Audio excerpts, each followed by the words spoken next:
Subscribe ചെയ്യുകയോ like comment ഒന്നും ചെയ്യുന്നില്ല. എന്താണത്? കൊള്ളത്തില്ലെങ്കിൽ കൊള്ളില്ല എന്ന് തന്നെ പറയുന്നതാണ് നല്ലത്. അല്ലാതെ ഒന്നും മിണ്ടാതിരിക്കുന്നതിൽ ഒരു രസവുമില്ല.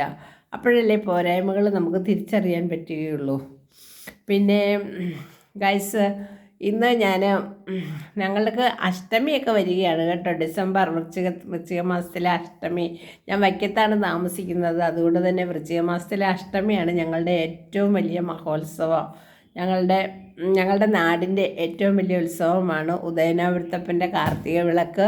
അതുപോലെ തന്നെ വൈക്കത്തപ്പൻ്റെ അഷ്ടമി. ഡിസംബർ 12-ാം തീയതിയാണ് വൈക്കത്ത അഷ്ടമി.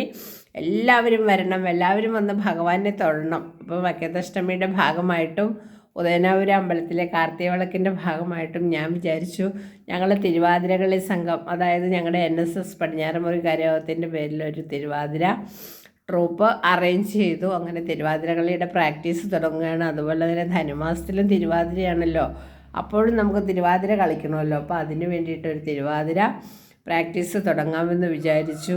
എല്ലാവരും വളരെ ഉത്സാഹത്തോടെ തന്നെ പരിപാടി തുടങ്ങിയിരിക്കുകയാണ്. 2:30-ക്ക് പരിപാടിക്ക് പോകണം.